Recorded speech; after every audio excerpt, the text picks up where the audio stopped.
نحن تزجبر غيرنا هنا أنت حميقو أنت تصبيقو أنت تنوقفنا أنت تختنو دنا تزجبر غيرنا نصنا تامسينا لنا إذا أنا انتهي دبل نمن إسي مالت مساء مالتيو مساء خبها الكل خاء نمساء የኤርትራ መድፎችና ዙ 23 ራያ ገቡ። ካሰብ ወደ ራያ ኢሳያስ አዲስ የጦርነት መስመር ከፈቱ። የህወሓት ጦር አደገኛ እንቅስቃሴ በሁለት አቅጣጫ ከ4000 በላይ የህወሓት ጦር በሱዳን ረገፈ። አርሚ 70 በኢትዮ ሱዳን ድንበር ሙሉ በሙሉ ተከበበ። ህወሓትን ማመን ቀብሮ ነው አምባሳደሩ። ሰላም ከመይ ጸንሑ ክብራት ተኸታተልቲ ንኹልኩም ተጋሩን ኤርትራውያን ኣሕዋተይ በብዘለኹም ሰላም ንረህዋን እንዳተመነኹልኩም ሎም ድማ ኣብ ማሕበራዊ ሚድያ ክዘውሩ ዝውዓሉ ኣዝዮም መዘራረብቲ ዝነበሩ ዛዕባታት እተን ዝተመረፃ ህልው ኩነታት ዜናታት ሒዘልኩም ቀሪበ ኣለኹ። ክብራት ተኸታተልቲ ቅድሚ እቲ ቪድዮ ምጅማርኩም ላይክን ሰብስክራይብን ምግባር ከይትርስዑ እዚ ብምባል ናብ ዝቕፅል መደብና ንቐፅል። مسأن ورتعي مسأن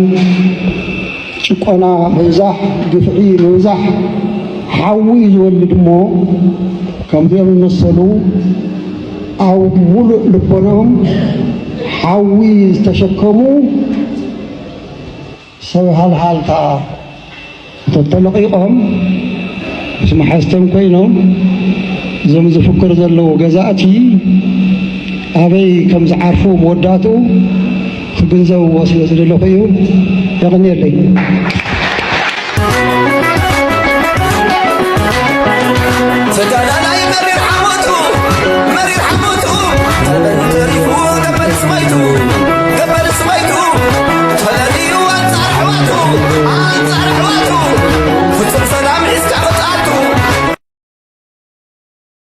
بتعمي زجرم نجار يقاطي بوات غراي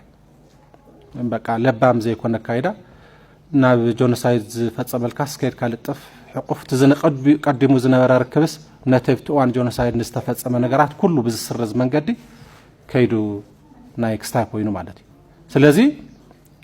زيا وا ساتوم قد يكون مالت كساب حتوتا زلعلولنا مالتي مساتهم دينا خمزي مستغراي دينا خنواغا نيرنا بزل حتوس كاس زلعلولنا خوينا زخلان غيروم زي طفو حزبي تخونتات بقليل بخالي منقد خفرس كم زخل نعاتهم عدل زهبينا فطيرنا لازم خمس تودات سممع زي مسلنا شلمات سناي غزع سكونتات تفطيرو سممع مخانو تاريفوس ناي بينا وسان خمس خونه زريو انفتات ترايوم سلازي بوغن منግስት ኢትዮጵያ ፕላን ይግበርሞ በትግራይ ገጽ ከዓ ክፍጸም ድሉነት ዘርኢ ቁመና ፈጢርና ማለት ናይ ፊንላንድ ናይ በዓል ፊንላንድ ዝገርም ነገር ምስ ኤስኤስአር ዝነበሮም ነገር ሙሉ ጆኖሳይድ ኮይ ንጆኖሳይድ ተፈጸመሎም ጆኖሳይድ አዴታት ናይ ተዓድ መጋይጸታተን ሸይጣን ኮ ሓሳነት ነተስተቀተላሉ ደቀን ዝተቀተሉሉ ጥይት ኮ ሓሳ ከፊለን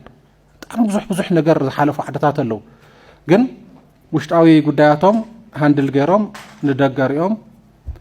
ወሰጊሮም ማለት እዚ ንሕና ገና በቃ ታሰላም ትመስል ነገር መስርሕ ሰላም ኮያ ታስምምዕነት ወንስ ናይ ሰላም ስምምዕነት አይኮናትን ከም ትፈልጥዋ ናይ ሰላም ስምምዕነት አይኮነን ደረጃታት ዘለዎ ግን ንሕና ተዝነበረና ባላንስ ኦፍ ፓወር ስምምዕነት ክፍረም ተሎ ጸገም ስለዝነበረ ዘጋጠሙ ጸገማ ስለዝነበሩ ካልኦት ኮንስፓይረስ ስለስተወስخሉ ዴፊኒቲቭ ሲስፋየር አግሪመንት ዝባህሊና ፈሪምና حواس خونه اي سيسفاير اي سلام سممعنت سيسفاير ጉዳያት ወነለው ተጣውን መባል ወግ ዝሳገር ነገር ወነለው ክሳብ ተካላት ካ ንምፍራስ ወይ ሳስፔንድ ንምግባር ብዙሕ መስራዊት ዝተአሳሰር መስተመረጸ መንግስት ዝተአሳሰር ምስ ልኡላውነት ካስተአሳሰር ነቱ ልኡላውነት ካውንስ ካብዚ ናብዚ ስለዘይብልዩ አጋጣም ኮይን እንበር በጣም ማኖዘን ነገራት ዘለዎ እዩ እዚ ኮንቴስትድ ኤሪያ ዝበሃል ጽቡቅነቱ ካብዚ ናብዚ ይብል ኮንቴስትድ ኤሪያ ያትብል ኮንቴስትድ ኤሪያ ማለት ንሕና ንፈልጦ አግጫው እዩ አግጫው ካብ ዝነበረ ቀድሚው ዝኾነ ሰባት ተላዒሎም መንነተ ይብሉ ነይሮም እዮም ግን በክልል ደረጃ ብዛዕባ ወሰን ዝነበረ ነገር ይነበረ ክልላት ዝተሰርሓሉ ኣብቲ ሕገ መንግስት ከዓ ግልጽ እዩ 3 4 ረቁሕታት ኣለው ተቐንዲ ነገር መንነት እዩ كند جزع زخون أورمو كند جزع زخون محرا حدا خلي الكوين زنيه قاب شاف نابشاف تمنينات ما أخل جيروس تسرح فيدراليزم سلازلنا سلازي وينتي كل لاز سرح له ناي فيدراليزم روحتات كتفرص لك تحق منجستي كل تجراي ريميك تجبرات خوين كا دقيم كخسر حد خوين كا تزاي كوين جن ناي وصل نجزع حتوتات انت خوينو سيمبل النجاري نيرو بزخانة جن سقر قرب بزحت نجارات اللو في تسمع النت بزحت استقر قرو قديات اللو سلازي زي موزل لو لس تا الكل مسؤولة ناي مسرح سلام ديا الكل مسؤولتس زي بدلية درجاون بقومنا درجاون مخنياتو تسسب أجندو أوش تقرأي نايزلا كنتات خوينا ننوع الخنتارخ نتي بدقة زلو مدرادر تخا وي لعليو جونسايز فتصم الكاتسالاي بمسرح سلام كندي بتراكأتي خانا مودعتا توصحو نسعد الكركب زخل كنتات تفتيرو مالتي لزوزي بقعتي منقسي إثيوبيا نسمم بريتورياس مانيبيليت كجبرامو بينو ناي بينو خمس خنت سلازي بز درجة زي كوسن زقول عدل فتيرنا له بقلسي عاوز جبرنا يوم ركبات أنا عدل سلاز نوراني أفتر ركبات بقلسي بزي حفرات زتناجر ونجر ثايو سمم بريتوريا ناب حقتات إثيوبيا مليسونا يو بقى ناب حقتات إثيوبيا مليسونا يو سلازي حقتات إثيوبيا مدحر حزز تكبروا نحنا كو أفتحق موت أكال يلنا أفتحق فتسام أكال يلنا أفتحق ترقوام أكال يلنا نكم كل تحق منقص عز حسب كللات تمارسنا شكن جوران خلينا members of the federation يزولهم لتهم كللات federalism مالتسي تايدي نحنا زمس أنا نوش أدم بقى حدا وهود زخونا سرعة وهود زخونا عدي بقى تا كم قاقح إثيوبياس كم قاقح حنت أكل غيرنا أنا نريد حق منقصي لحن سمانا سلستان درج فارس سمانا شو حتى نتحق منقص قرأت طلقن إثيوبيا ناي بزحات بهر سوات عد خوينا زوم بهر سوات زياتهم يواص ان ايلومس بابالنت زصرحوا عد غير يفطيروا ناي ابالنت عدي اثيوبيا ناي زوم كللات ناي ابالنت عدي افيدراليزم منبر ابالنت بقى قلص ناي ازي بوليتيكا اسولو بدليات زبال ነገር ዘይኮነስ تحق መንግስቲ ባሕል ዝብሎ ዘሎ ስለዚህ በቃ እቲ ሕዚ ኣብ ስርዓት ኢትዮጵያ ተቆጻጽሮም ዘለው ሰባት ይኹን ከም ሰባት ማለት ሓቅር ምዝራብ በፓርቲ ደረጃ ገለ ከቨሪት ፓርቲ ዋን ማን ሾው በቃ ተና ኢትዮጵያ ስርዓት ሕዚ ትልካ ብልጽግና ገለምታት ስኡል ከቨሪ ክንት ግዛዕ ዝኸውን ደራሽ ስኢልካ ስታይምበር ሓደ ሰብ ተፈቲልካ ሓድለትካ ኩሉ ነገር ዝኸውን ኢትዮጵያ ሕዚ ስለዚህ بدليتون بسرعة كراساون ريهم ولهم أبتناي زم بكوميشن ديالوج زعم زبهالو سبات زحزوا من قدن بدليتون إثيوبيا نا بريزيدنشال سرعات نا وهد سرعات قالتها تاي من قد تجمير له بصور براكتيس بتجبارون جن زدليو بقى إثيوبيا وهديا قبل على تحت يسفسس كل نجار زتزرع حق يو زبل يوم زحسو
ستوفيش ما خدته صوبة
خير زي مالت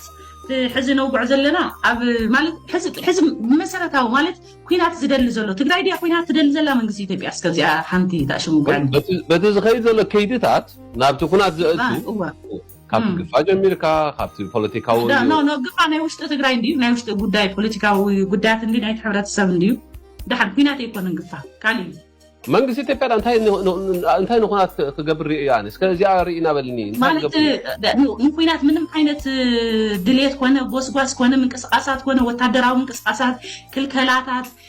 መሬት ወራራታት ህዝቢ 6 ዓመት 6 ክረምቲ ሙሉ ኣብ ኬንዳ እንዳሕለፈ እዚ ንኩናት መበገስ ይኮነ እንዲዩ ስልጣን እሱ ቁንዕ እሱ ቁንዕ ዝበለ ማለት ቁንዕ ይኮነን ማለት ሓደ ሕብረተሰብ ስጋዕ ምንታይ ዝኸውን ኢኻ ክትፅበይ ዘለካ ህዝብ ትግራይ ተበቲኑ ጠፍ ዓቕሚ ሲኑ ክለምስ ክማር ኣይኮነን ስጋዕ ዝገብር ሲ ስኢሉ ዘይፅምዕ ዓይነት ነገር ድዩ ደስ ዓርሱ ንምንታይ ይከላኸል ንምንታይ ምድላው ትማል ኮን ህወሓት ኮን ንሕና ንቕሶ ህዝቢ ትግራይ ዝቕሶኮ እኹል ዝኾነ ምድላው ዝመፅእ ዘሎ ፖለቲካዊ ሃዋህው እንዳፈለጥኩም ጥፍኣት እንዳፈለጥኩም እኹል ዝኾነ ምድላው ዘይትገበዙ ኣይኮነን ኣነ ሓተካ እዩ ዘለኹም ንሱ ደይኮነን እዩ ነይሩ ትሕቶ እየ ዝብለካ ኣለሁ ስለዚ ሕዚ ትግራይ እንድሕር ዳኣ ነቲ ዝመፅእ ዘሎ ሓደጋ ዓርሰይ ክከላኸል እየ መዋላ ሰበይ ገይሩ እዩ ገበን ክኾን ኩናት ትደለላ ድዩ ዝበሃል እዩ ዝብለካ ኣለኹ እሞ ሕዚ መንግስቲ ኢትዮጵያ ከን ኩናት ተዳሊ ክንብል ንኽእል ዘለና ወይ ከዓ ኩናት ትገብር ኣሎ ክንብል ንኽእል ዘለና በየና መሰረት መዓት እዝታት ናይ ኢትዮጵያ መላእ ኢትዮጵያ ዝነበሩ እዝታት እኮ ቦርደራት ትግራይ ከምፂዎም ኢኻ ዓፋር ኢልካ ክልል ኣምሓራ ኢልካ ስጋዕ ከምፆም እምበር ፅምዶ ንድሕር ትገብር ኣለካ ከምፆም እዩ ማለት እንታይ ማለት እዩ ትግራይ ኮ ኮነትን ከይዳ ዝብለካ ኣለኹ መንግስቲ ኢትዮጵያ መፅእ እዩ ዝብለካ ስለዚ እንዳርዓት ምትንሽ ምክንያቱ ሓታቲትን ካታዒትን ተንታኒትን ዝኾንላ ኩሉ ሒዝክዮ ኣነ ክዛረብ ሓሳቤት ይገልፅ ኣይከኣልኩና እዚ ሕጂ ኣይኖ ስምዒትኪ እዩ ግን ግቲ እዮ ኣኽለክ ዘለ መስለኪ ኣብዚ ሲ ፅምዶ እንድሕር ገይሩ እንታይ ማለት እዩ ፅምዶ መንግስቲ ኢትዮጵያ እኮ መንግስቲ ቆልዓ ኣይኮነን ብዝሽም ፅምዶ እንታይ ይመፁ ኣሎ ይፈልጥ መንግስቲ ኢትዮጵያ እዩ ፅምዶ ጀሚርዎ ዝብል እኮ ዓንተ እኮ ተረዳዲእና መንግስቲ ኢትዮጵያ ቆይ ፅምዶ ክፊላት ተጠቕመሉስ መንግስቲ ኢትዮጵያ ንሱ ዘይተቃወም መጀመርያ ማለት መንግስቲ ኢትዮጵያ ሲ ንዞም ሓይላት ናይ ኣምሓራ ይኹን ናይ ካልኦት ዓድታት ፅምዶ ናይ ሱዳን ይኹን ናይ ካልኦት ይኹን ናይ ኤርትራ ይኹን ኣኪቦም ፅኡ ኣብ ፓርላማ ዘመስገነ እኮ እዩ ህዝቢ ስለዝተቃወሙለይ ኣብኡ ከለካ ክትውልሰ ኮ ዘልጠነ ዘልዕለልካ ዘለዎ ዘመስገን እኳ ዝገበረ ናይ ኩናት ፅምዶ ዝገበረስ መንግስቲ ኢትዮጵያ ደይኮነን እዩ ኣብ ልዕሊ ህዝቢ ትግራይ ጥፍኣት ዝፈፀመ ኮ የለካ ኣለዎ ንሱ ዘይትቃወም ንሱ ትቃወሞ ደ ትቃወመ ስምዕን ዶ መደብ መጀመርያ ክውዱ እንተዝኽእል ፅቡቅ ነይሩ ምክንያቱ ግዜ ኮ ይበካ ኣለዎ እዮ ምክንያቱ ሓድክንስ ከይጀመርኩ ከዓ ትውድኡ ኣለካ እንታይ ክብለኪ ኢለ ኣነ ኣብዚ እቲ ፅምዶ ኩናት ኣይኮነን መንግስቲ ኢትዮጵያ ንሕና ንፈልጦ ፅምዶ ኩናት እዩ ሰላም ከምፅእ ዝኽእል ፅምዶ ይኮነ ምስ ፋኖ ምስ ሻዕብያ ምፅማድ ማለት እዚኣቶም ፀላእቲ ናይ ኢትዮጵያ መንግስቲ እዮም ምስ ፀላእቲ መንግስቲ ኢትዮጵያ ምስ ኣብ ኩናት ዘሎ መንግስቲ ኢትዮጵያ ፋኖ ከይተረፈ ሓንሳ ኣብኣ ከለካ ሰልጠነ ኣወደኒ ትግራይ ኣብ መንጎ ኤርትራን ኣብ መንጎ ትግራይን ኩናት ኣትሪፉ ዶ ዝብል ፋክት እዩ ኮ ኢልካ ስለዚ እንታይ ኢና ሞ ንደጋግመሉ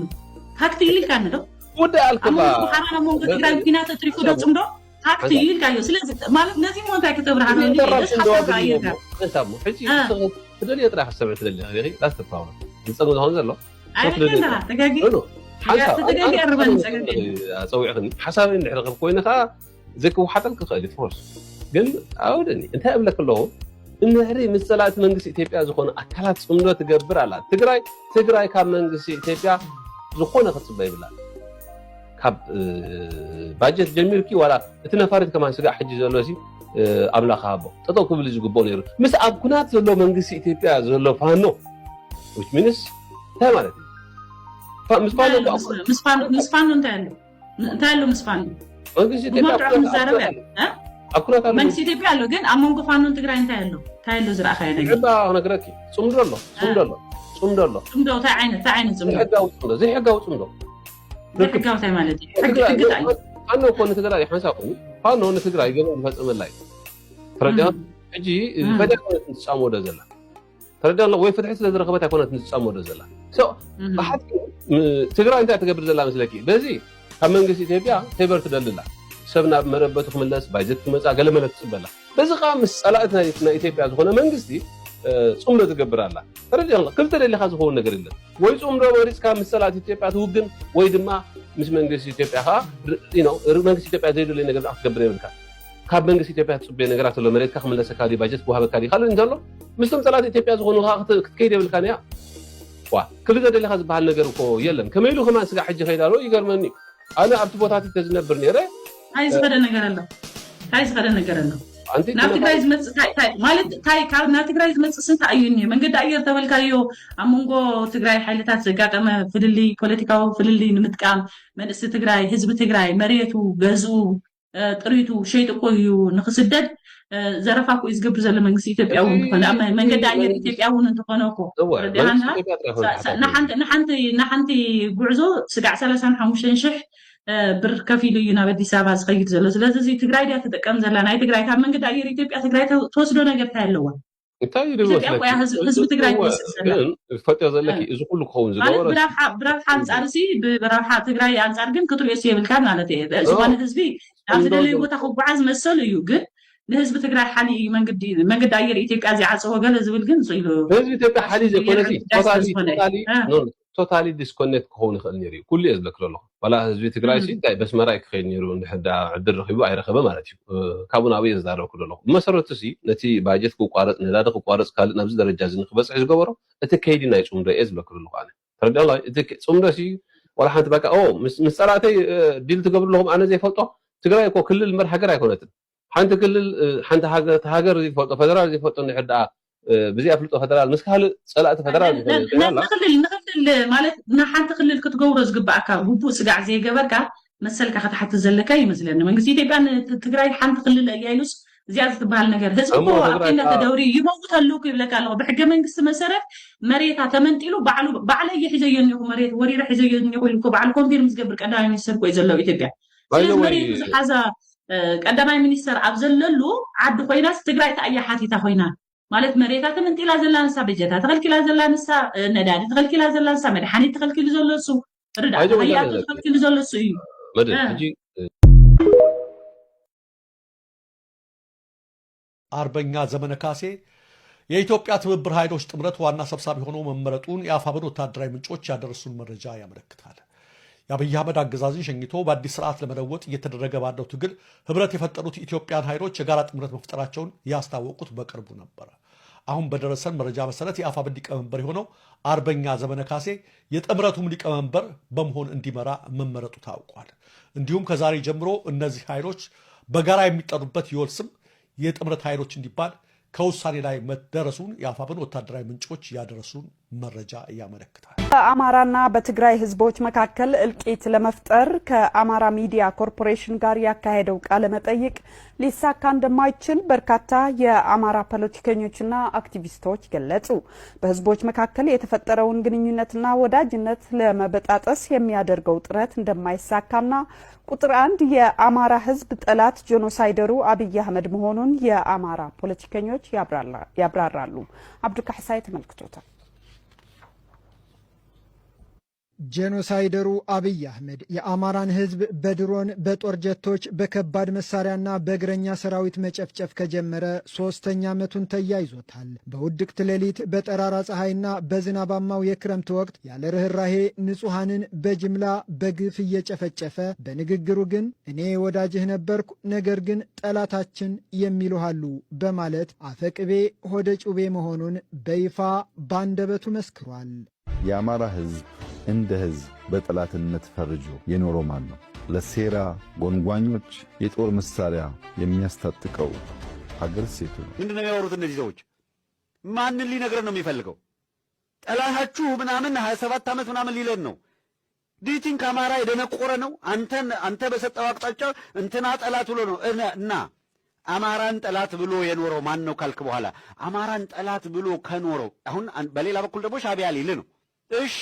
አማራን ጠላት ብሎ ነው ሻቢያ የኖረው ብለን እንውሰድና አንተ ቀለበት አድርገህ ኢሱ ስትለው አልነበር እንዴ? ስትጣላ ነው እንዴ አማራን ጠላት ብሎ መኖራቸው ትዝ ያለ? ዛሬ መተ ሲጭንቅ 4 ኪሎ ሲነቃነቅ ሲያበቃልህ ነው ወይ ነው ጥያቄው? ያበቃልሃል። ትግሬን እየገደልክ ኦሮሞን እየገደልክ አማራን እየገደልክ ስልጣንን መቀጠል አትችልም። ስቶፕ አማራ ጄኖሳይድ! ስቶፕ አማራ ጄኖሳይድ! የሚሆነው ስለማይታወቅ አማራን ላጠፋ ነው አለ። ምስጢሩ ነው እንዳይቀር። እኔ እኮ እየጠየቅኩ ያለሁት ኦሮሞ ህዝብ ነፃነት እንዲያገኝ፣ ፍትህ እንዲያገኝ፣ ከችግር እንዲወጣ እንጂ አማራ እንዲጠፋ እኔ ለዛ አልታገልኩም፣ አልፈልግም አልኩ። ደነገጠ። ይሄን የጄኖሳይደሩ አብይ አህመድ የእልቂት ሴራ ሰኔ 15 2011 የጀመረ ቢሆንም ከትግራይ ህዝብ ጋር አንዋጋም፣ ልዩነታችን በንግግር እንፈታለን ያሉትን እነ ዶክተር አምባቸው መኮንንና ጀነራል አሳምነው ጽጌን በሴራ አስገድሎ ያስወገደበትን ሁኔታ እናገኛለን ይላሉ እነ በቃሉ አላምረው። የነ ጀነራል አሳምነው ጽጌ ትግራይ ጋር መዋጋት የለብንም፣ ዶክተር አምባቸው ትግራይ ጋር መዋጋት የለብንም፣ ከኦሮሞ ህዝብ ጋር ከትግራይ ህዝብ ጋር ከማንም ህዝብ ጋር የሚያጋጭ የለም፣ የአንድ ሀገር ህዝብ ሊጋጭ አይገባም፣ የፖለቲካ ችግሮቻችንን በውይይት እንፍታ የሚል አቋም መውሰዳቸውን አብይ በትልቅ ስጋት ነው ያየው። 15 ዋነኛ ዓላማው ሁለት ነገር ነው። አንደኛው ጦርነቱን በትግራይ ህዝብ ላይ መክፈት የሚያስችል ድጋፍ ከአማራ ህዝብና ከሌሎች ህዝቦች ማግኘት የሚቻለው እነዚህ ሰዎች ስናስወግድ ነው የሚል ነው። አንድ ለምን እነዚህ ዶክተር አምባቸውን ጨምሮ ጀነራል አሳምነው ከትግራይ ሰዎች ጋር ተገናኝቶ ጦርነትን እናስቀር ብሎ መክሯን ብንል ሰዎች ላይ ያምኑን ይችላሉ። ግን ይሄን ነበር ያደረገው በሰዓቱ። በተጨባጭ የአማራን ህዝብ ሀብት ንብረቱን አውድሞ ንጹሐንን በጅምላ ጨፍጭፎ መሰረተ ልማቱን አራቁቶ እንደ ህዝብ መጥፋትን ፈርዶበት ሳለ በምላሱ ግን የአማራ ህዝብ ወዳጅ ነኝ ይላል ጦረኛው አብይ አህመድ። የአማራን ህዝብ በጅምላ የሚጨፈጭፈው ጄኖሳይደሩ አብይ አህመድ በወልቃይት ጉዳይ የአማራን ጥቅም የሚያስከብር ነው ቢልም የአማራ ፖለቲከኞች ግን የማያውቅህን አሞኝበት እያሉት ነው። ወልቃይት አማራና ተጋሩን የሚያናክስ የዘላለም ቁርሾ እንዲሆን የፈተልከውን ሴራ አሳምረን አውቀነዋል የሚል ምላሽም እየተሰጠው ነው። አብይ አህመድ እኮ ጋብቻን በብሔር ፍቺ እንዲፈጸም ያደረገ ነው። አብይ አህመድ እኮ ቤተክርስቲያኑ በብሔር ተለይቶ ቀብር እንዲፈጸም ያደረገ ነው። ይህንን ደግሞ እውቅና የሚሰጥ ነው፣ የሚሳለቅ ነው። ያዝን ባላችሁ ማግስት የሰበሩንን በሰበሩን ቦታ ሰብረን ተቆጣጠር ነው ያላችሁት እናንተ ናችሁ። የጠላት ፍለጋ ትሄዳለህ። በ8 ዓመታት ውስጥ አማራ በምድራችን ላይ አይቀበርም ያላችሁት እናንተ ናችሁ። ያብቹ ጎሳ፣ የገላን ጎሳ፣ የእንትን ጎሳ አፈናቅለው ብለህ ኃጢአት፣ ክፋት የዘረዘርከው አንተ ነህ። እስኪ የወልቃይትን ጉዳይ እንዴት እንደቀለደበት ዞር ብለን እናስታውስ። ስልጣን ሲመጣ ምን አለ ስለ ወልቃይት? ስልጣን ከያዘ ከጦርነቱ በፊት ምን አለ? ጦርነቱ ከተከፈተ በኋላ ምን አለ? መሬቶቻችሁን አስመልሱ ጎበዞች አለ። ቀጥሎስ ምን አለ? በጉልበት ስለያዛችሁት ጉልበተኛ ሲመጣ ይወስዱባችኋል፣ ስለዚህ አትንቀባረሩ አለ። ስድብ ጭምር ምን እንጠባራላችሁ? ቀጥሎስ ምን አለ? የወልቃይት እኮ አማርኛና ትግረኛ ተናጋሪ ነው አለ። እንደገናስ በጌ ምድር ነው አለ። እንዴት እንረሳሳለን? አማራን የማጥፋት እቅድ አለኝ ያልከው አንተ እኮ ነህ። ታየ ደንዳ እኮ በሕይወት አለ፣ ተናገረው። ለማን ነው የምትነግረው? አማራን ጠላት አድርጎ የኖረ ማን ይለናል እንዴ? አንተ አሁን ላጠፋው ነው አልክ እኮ። ባንኩንም ታንኩንም ያስከው ሰውዬ ከፕሪቶሪያው ስምምነት ማግስት ከትግራይ ሰራዊት ጋር ሆኖ አማራን ለማጥቃት አቅዶ የነበረው ጦረኛው አብይ አህመድ የትግራይ የፖለቲካዊና ወታደራዊ አመራሮች እንደዚህ አይነት ርካሽ ተግባር ውስጥ ለመዘፈቅ ፈቃደኞች አይደለንም ሲሉት አሁን ላይ እንደ ጆተኒ በረኛ ተገልብጦ አማራንና ትግራይን ደም ሊያቃባ በተስፋ መቁረጥ ውስጥ ሆኖ የሞት ሽረት ሙከራ እያደረገ ይገኛል። ሊያጠቃ ነው ብሎ ቢቀሰቅሰን ራሱ ይወጣዋል። የትግራይ ኃይሎች ባለውለታችን ጭምሮች ናቸው። ደካማ ጎናችን ተጠቅሞ አብይ አህመድ ፋኖንም የአማራን ገበሬንም ትጥቁን ለማስፈታት ሲፈልግ የመጀመሪያ ያነጋገራቸው የህወሓት ኃይሎችን ነው። እናንተ በሱ ግቡልን፣ እኔ በዚህ ይገባለሁ፣ የአማራን ህዝብ ትጥቁን እናስፈታው ሲል ትጥቃችን ሊቀሙን አልመጡም። ሊመሰገኑ ይገባቸዋል። በዚህ አብይ አህመድ ግን የአማራ ህዝብ ሁሉ ጠላት ስለሆነ ከጋምቤላውም፣ ከሶማሌውም፣ ከደቡብም፣ ከወላይታው ከአፋሩም ጋር ሆነን አብይ አህመድን ለአንዴና ለመጨረሻ ጊዜ እስከ ሰራዊቱ እስከ ምናምኑ ድብዛውን ለማጥፋት ተዘጋጅተናል፣ እንንቀሳቀሳለን። የኤርትራ መድፎችና ዙ23 ራያ ገቡ። ካሰብ ወደ ራያ ኢሳያስ አዲስ የጦርነት መስመር ከፈቱ። የህወሓት ጦር አደገኛ እንቅስቃሴ በሁለት አቅጣጫ። ከ4000 በላይ የህወሓት ጦር በሱዳን ረገፈ። አርሚ 70 በኢትዮ ሱዳን ድንበር ሙሉ በሙሉ ተከበበ።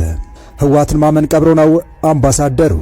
ከህወሓት ጋር ምንም አይነት ድርድር አያስፈልግም፣ የመንግስት ቁልፍ ሰው የመዘዙት አደገኛው ካርድ እንደሆን በበላይነት የሚዘውሩት የኤርትራው ፕሬዝዳንት ኢሳያስ አፈወርቂ ከኢትዮጵያ በኩል ላሰብ ተብሎ ይከፈትብኛል ያሉት ጦርነት በኢትዮጵያ ግዛት ለማድረግ ከባድ ሴራ እያሴሩ እንደሆነ ነው እየተነገረ የሚገኘው። ጦራቸውን ከ2015ቱ የትግራይ ጦርነት ጀምሮ ወደ ኢትዮጵያ ግዛት በማስገባት የኢትዮጵያ ግዛቶችን ተቆጣጥሮ የሚገኙት ፕሬዝዳንቱ በኢትዮጵያ መንግስት የቀረበላቸውን ግዛቴን ለቃችሁ ውጡ የሚል ጥያቄ ውድቅ በማድረግ አሁንም ከህወሓት ጋር የመሰረቱት ጥምረት በመጠቀም ኃይላቸውንና ከባባድ መሳሪያዎቻቸውን ወደ ኢትዮጵያ አስርገው እያስገቡ ይገኛሉ። ቀጥታ የኢትዮጵያ ጦር የመቅጠም አቅም የለውም የሚባለው ሻዕቢያ የኢትዮጵያ የውስጥ ታጣቂዎችን በመጠቀም የውክልና ጦርነት አካሂዶ ኢትዮጵያ ላይ ድል መቀዳጀት ይፈልጋል ነው እየተባለ የሚገኘው። ታዲያ ህወሓት ፋኖን፣ ሻኔንና ሌሎች የኢትዮጵያ ውስጥ ኃይሎችን አደራጅቶና በሎጂስቲክስና በስልጠና አግዞ ወደ ጦርነት ለመግባት የመጨረሻ ምዕራፍ ላይ የሚገኘው ሻዕቢያ ከባባድ መሳሪያዎችን ወደ መቀለ ማስገባቱን አጠናክሮ ቀጥሏል የተባለው መነሻቸውን ከኤርትራ አድርገው በአዲግራት በኩል 7 ታንኮችና 5 ዙ23ና መድፎችን ጨምሮ ትናንት በማይሜክደንና በመቀለ በኩል ወደ ራያ መጓዛቸውን የአካባቢው ምንጮች ገልጸዋል። ይህ የከባድ መሳሪያ እንቅስቃሴ ኤርትራ የጦርነት ሜዳውን ከራሷ ግዛት በማስወጣት ራያንና ትግራይን አዲስ የጦር ሜዳ ለማድረግ የገነባቸው ስትራቴጂ መሆኑን ተንታኞች እየገለጹ ይገኛሉ። ሻቢያ አደገኛ እንቅስቃሴ ማድረጉን የቀጠለበት ሲሆን የጦርነት ግንባሩን ካሰብ በማራቅ ወደ ራያ ቀጠና እያስጠጋው ነው። ሻቢያ በቡሬ ግንባር ማለትም በአሰብ ወደብ ከኢትዮጵያ መንግስት ሊመጣበት የሚችለውን ጥቃት ለመከላከል ከህወሓት ጋር ያልተቀደሰ ጋብቻ በመፍጠር የትግራይን ህዝብ መሬት እንደገና እንደ መከላከያ ቀጠና ወይም በፈር ዞን ለመጠቀም እየሰራ መሆኑን የተገለጸው በአሰብ ላይ ያለውን ውጥረት አውጥቶ በማራቅም ወደ ራያ በማምጣት ህወሓትን ደግሞ እንደ ዋና መሳሪያ እየተጠቀመበት መሆኑም ተገልጿል። ከሰሞኑ በመሬት ላይ ያለው ወታደራዊ እንቅስቃሴ ማስፈሪ ሲሆን ከኤርትራ በአዲግራት በኩል እንደ ፒኤምፒ ታንኮች ዙ23 እንዲሁም በርካታ መድፎች ገብተዋል። ይህ እየተካሄደ ያለው የከባድ መሳሪያዎች ዝውውር እንቅስቃሴ ምንም እንኳን በፌዴራል መንግስት ቁጥጥርና ክትትል ስር ቢሆንም ሻቢያ ራሱን ከግንባር ቀደም አደጋ አግልሎ ራያ አዲስ የውጊያ ማዕከል ለማድረግ የገነባው ስትራቴጂ ነው ተብሏል። ይህ ጥምረት ታዲያ ለሻቢያ የሚሰጠው ስትራቴጂካዊና ፖለቲካዊ ጥቅሞች አሉት እየተባለ ሲሆን የመጀመሪያው ስትራቴጂካዊ መከላከያ የሚባለው ነው። ሻቢያ ከኢትዮጵያ መንግስት ሊደርስበት የሚችለውን ጥቃት ለመከላከል የትግራይን የሰው ኃይልና መሬት እንደ መከላከያ ቀጠና እንዲጠቀምበት ያደርገዋል። ሌላው ትግራይን ድጋሚ የጦርነት አውድማ በማድረግ የኢሳያስን የስልጣን ዕድሜ ለማራዘም ያገለግላል። የኤርትራ ወጣቶችና የሰራዊቱ አባላት በትግራይ በኩል ወደ ሌላ ቦታ በስደትም ይሁን በሌላ እንዳይሄዱ ለማገድና ለመቆጣጠር ይረዳዋል ተብሏል። ከዚህ በተጨማሪም ትግራይን የጦር መሳሪያና የጦር ትጥቅ ማራገፊያ በማድረግ ህገወጥ ዝውውሮች እንዲስፋፉና ክልሉ ህግ አልባ እንዲሆን ሊያደርገው ይችላል። ነገር ግን ይህ ጥምረት በትግራይ ላይ የሚያስከትላቸው እጅግ አደገኛ መዘዞችና ጉዳቶች እንዳሉትም እየተገለጸ ይገኛል። የመጀመሪያው የፕሪቶሪያ የሰላም ስምምነት በማፍረስ ከፌዴራል መንግስት ጋር ወደ አዲስ ውጥረትና ግጭት ውስጥ ትግራይን ሊያስገባት ይችላል። ተሻሽሎ የነበረው የሰላም ሂደትንም ያፈርሰዋል። ከዚህ በተጨማሪም ከውጭ ኃይል ጋር በመተባበር በገዛ ሀገር ላይ መዋጋት ከባድ ወንጀል ስለሆነ ከፌዴራል መንግስት የሚመጣውን በጀትና ሌሎች መሰረታዊ አቅርቦቶች እንዲቋረጡ ሊያደርግ ይችላል ነው እየተባለ የሚገኘው። ህወሓት በሸረሪና ከደረሰበት ምት በኋላ ፊቱን ወደ ራያ እንዳዞረ የሚነገር ሲሆን ይህም ከኤርትራ ጦር ጋር አብሮ ለመዝመት በማለም እንደሆነም ሲነገር ቆይቷል። በዚህ ምክንያት ወደ ራያ የዞረው ህወሓት አሁንም በሁለት አቅጣጫ ከፍተኛ ኃይል እያከማቸ እንደሆነ ተገልጿል። በግጭቶች ዙሪያ ንሕና ትዝግበር ጌርና ኢና እንተ ሓሚቑ እንተ ፀቢቑ እንተ ትነቕፉና እንተ ክትንእድና እቲ ዝግበር ጌርና ናፅነት ኣምፂና ኣለና ግዜ ኣነ እንታይ ድብል ንመንእሰይ ማለት መጻኢ ማለት እዩ መጻኢ ክበሃል ከሎ ከዓ ንመጻኢ ባይታ ዝፈጥር ንመጻኢ ዝድርዕ ነገራት ክሰርሕ ኣለዎ ንመጻኢ ዝድርዕ ነገራት ክሰርሕ ተኮይኑ ከዓኒ ኣብ ታሪክ ኣማዕዲኻ ክትርኢ ተደሊኻስ ኣብ ዝባን ኣብ ሓጎታትካ ተሰቂልካ እዩ ብኣካል ኣይኮንካ ትስቀል ግን ኣብቲ ታሪኾም ነቲ ታሪኾም ብኩሉ ትፈልጦ መበገስ ኾነካ ነቲ ታሪክ ምስ ፈለጥካ ሽዑ ኣብ ሓንጎልካ ዝሓድረካ ብዙሕ ነገራት ኣሎ ብዙሕ ስእልታት መፀካ ሕልናኻ ቅስቀስ ክሰርሕ ትብገስ ክትመራመር ትብገስ ክትመራመር ምስ ጀመርካ ከዓ ብዙሕ ትፈልጥ እሞ ነቲ ዝፈለጥካዮ ከዓ ኣብ መዝገብ ተስፍሮ ትስንዶ ናብ ወለዶ ተመሓላልፎ ቀጻልነት ናይ ሃገር ከዓ ተውሕስ ማለት እዩ ንሱ እቲ ሓላፍነትኩም ሕቶም ሕጂ ዘለኹም መንእሰያት ንሕና እቲ ዝግበር ጌርና ኢና እንተ ሓሚቑ እንተ ፀቢቑ እንተ ትነቕፉና እንተ ክትንእድና እቲ ዝግበር ጌርና ናፅነት ኣምፂና ኣለና ናፅነት ናይ ንዕቃብ ሃገር ናይ ምህናፅ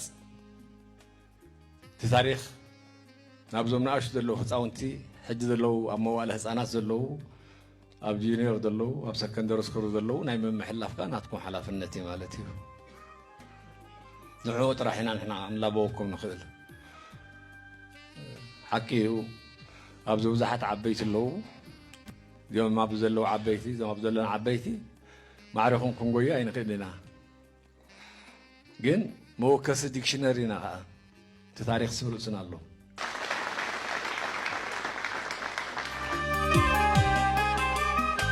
مباركش كبرات تقتاتلتين لهم زبول خو مدبات نزي مسلم نيرم دحرات فيديو فوتيخمو لايك شير سبسكرايب مقبار كيترسعو زمبال بقص علي مدبس كعن راخب سلام هونو